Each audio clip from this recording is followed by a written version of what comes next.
మిగతా పోర్ట్లో కూడా వాళ్ళ వాటా ఇవ్వాలని అడుగుతున్నారు. దానికి బేసిస్ ఏంటని కూడా ప్రశ్నిస్తున్నారు. ఆ తర్వాత ఏవైతే ముంపు గ్రామాలు ఉన్నాయో వాటిని మళ్ళా తెలంగాణకి ఇచ్చివేయాలన్నది కూడా ఒక ఇష్యూ జరుగుతోంది అని చెప్పేసి, తర్వాత టీటీడీలో కూడా కొంత భాగస్వామ్యం కల్పించాలని కూడా అడుగుతున్నారని రకరకాల మీడియాల్లో వస్తున్న వార్తలు ఇవి. యాక్చువల్ గా ఆ డిస్కషన్ లో ఏ విషయాలు తెలంగాణ ముందుకు తీసుకొస్తోంది, ఏ విషయాలు ఆంధ్రప్రదేశ్ తెస్తుందన్నది ఎక్కడ క్లారిటీ లేదు. ఐ థింక్ ఈ మీటింగ్ జరిగిన తర్వాత ఒక ప్రెస్ నోట్ లాగా రిలీజ్ చేస్తారని అనుకుంటాను.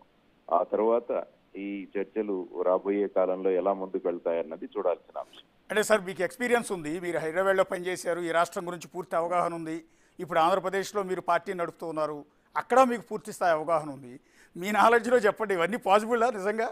వాళ్ళు ఆంధ్రాకు సంబంధించిన ఆంధ్రప్రదేశ్ ప్రభుత్వం హైదరాబాద్లో వాటా అడిగిందని, లేకపోతే తెలంగాణ ప్రభుత్వం ఏపీలో ఉన్న పోర్టుల్లో వాటా అడిగిందని ఉదయం నుంచి మీడియా ఛానల్స్ రిపోర్ట్ చేస్తున్నాయి.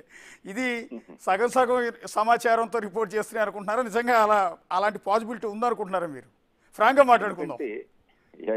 ఎందుకంటే ఏదైనా ఒకటి మనం కొత్తగా ఒక విషయాన్ని ప్రవేశపెట్టాలంటే దానికి బేసిస్ ఏదైనా కావాలి. అవును, ఈ ఆస్తులు, లయబిలిటీస్, అసెట్స్ అన్నవి బేసిక్ గా ఏపీ రీఆర్గనైజేషన్ యాక్ట్ బేసిస్ మీద జరుగుతున్న విషయం. అవును. ఎందుకంటే ఆల్రెడీ మీరు షెడ్యూల్ 9, షెడ్యూల్ 10 చూసుకుంటే అందులో ఆల్రెడీ 89, ఆ తర్వాత 2 షెడ్యూల్ 9 లో ఉన్నాయి, ఆ తర్వాత 107 దాకా షెడ్యూల్ 10 లో ఉన్నాయి.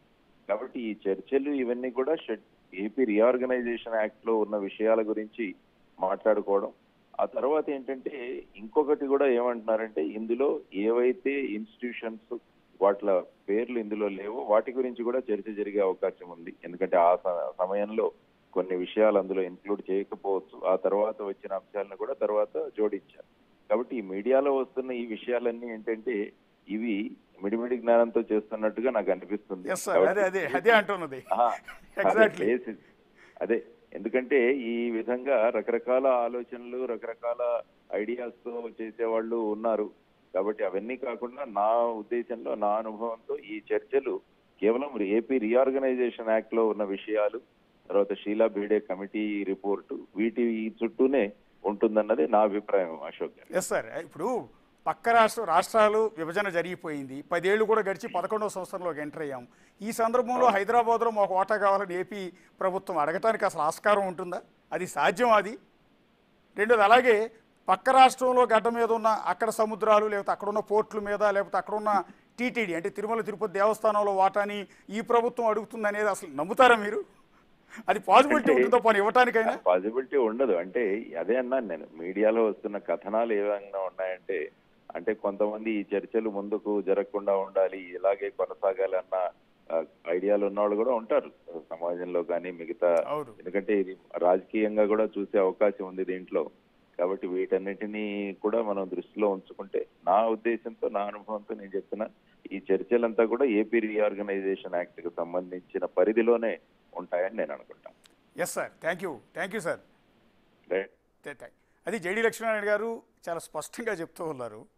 సో కొంతమంది సమాచారం పూర్తి స్థాయిలో లేకపోతే ల్యాక్ ఆఫ్ ఇన్ఫర్మేషన్తో కొన్ని రిపోర్ట్ చేసి ఉండొచ్చు, కొన్ని సోషల్ మీడియాలో విపరీతంగా సర్క్యులేట్ కావచ్చు. రాష్ట్ర విభజన జరిగిపోయి 10 ఏళ్ళు కూడా గడిచిపోయిన తర్వాత పక్క రాష్ట్ర రాజధాని అయిన హైదరాబాద్, ఉమ్మడి రాజధాని కూడా అయిపోయింది.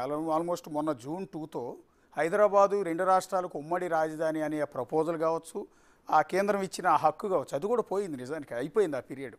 అయిపోయిన తర్వాత కూడా మళ్ళీ ఆంధ్రప్రదేశ్ ప్రభుత్వం వచ్చి మాకు హైదరాబాద్లో వాటా కావాలని అడిగే ఆస్కారము లేదు, దానికి అవకాశము లేదు.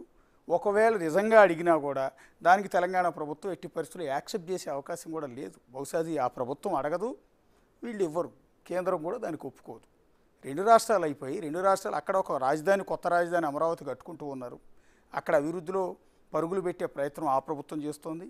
ఇక్కడ హైదరాబాద్ని గతంలో కంటే చాలా వేగంగా ఇంకా డెవలప్మెంట్ చేసే క్రమంలో ఇక్కడ సీఎంలు ఉన్నారు. సో ఇలాంటి పరిస్థితులు ఈ హైదరాబాద్లో వాటా వీళ్ళు ఇచ్చే ప్రసక్తి లేదు, వాళ్ళు ఒప్పుకోరు. అట్లాగే ఆంధ్రప్రదేశ్లో ఉన్న పోర్టుల్లో వాటాలు తెలంగాణ ప్రభుత్వం అడుగుతుందని అనుకోవటం లేదు, అడిగినా ఆ ప్రభుత్వాలు ఒప్పుకుంటాయని. అంటే ఇంకొక రాష్ట్రంలో ఉన్న ఆస్తులపైన పక్క రాష్ట్రం హక్కులు అడిగే అవకాశం ఉండదు. ఇదంతా కూడా ఏపీ రీఆర్గనైజేషన్ యాక్ట్ ఏదైతే ఉందో ఆ యాక్ట్లో పెండింగ్ సమస్యలు ఏవైతే ఉన్నాయో వాటి మీద ఒక సీరియస్ డిస్కషన్ అనేది ఇక్కడ జరుగుతుంది. ఈ మీటింగ్ తర్వాత కొన్ని సాల్వ్ అవ్వచ్చు, కొన్ని సాల్వ్ కాకపోవచ్చు. రెండు రాష్ట్రాల సీఎంల పరిధిలో ఉన్న అంశాలు ఏవైతే ఉన్నాయో అవి అక్కడికక్కడే డెసిషన్ తీసుకోవచ్చు. చీఫ్ సెక్రటరీతో పాటు ఇతర అధికారులంతా ఉన్నారు కాబట్టి డిస్కస్ చేసి ఇమ్మీడియట్ సొల్యూషన్, ఇమ్మీడియట్ సమస్య పరిష్కారం కోసం ప్రయత్నాలు చేయొచ్చు. ఫర్ ఎగ్జాంపుల్, ఉద్యోగుల సమస్య ఉంది. రాష్ట్ర విభజన జరిగిన తర్వాత ఇప్పటికీ ఆంధ్రాకి సంబంధించిన ఉద్యోగులు హైదరాబాద్లోను తెలంగాణలో పనిచేస్తూ ఉన్నారు. అట్లాగే తెలంగాణకి సంబంధించిన ఉద్యోగులు ఇప్పటికీ ఆంధ్రాలో పనిచేస్తున్నారు. ఇప్పటికీ కొంతమంది ఉద్యోగులు తెలంగాణకు రావడానికి అప్లికేషన్లు పెట్టుకున్నారు. అట్లాగే తెలంగాణలో పనిచేస్తున్న ఆంధ్ర ఉద్యోగులు మేము ఆంధ్రాకు వెళ్ళిపోతామని వాళ్ళు లెటర్లు పెట్టుకున్నారు. ఈ నేపథ్యంలో ఇలాంటి ఉద్యోగులను బదిలీ చేసుకునే అంశం, అంటే అటువైపు వాళ్ళని ఇటువైపు వాళ్ళని అటు పంపించుకునే అవకాశం ఈ ఇద్దరు సీఎంల చేతుల్లో ఉంది కాబట్టి దానికి ఇమీడియట్గా సొల్యూషన్ దొరికే అవకాశం చాలా ఖచ్చితంగా కనిపిస్తుంది. సో ఇలాంటివి రెండు రాష్ట్రాల సీఎంలు డిస్కస్ చేసి ఇమీడియట్గా డెసిషన్ తీసుకోవచ్చు.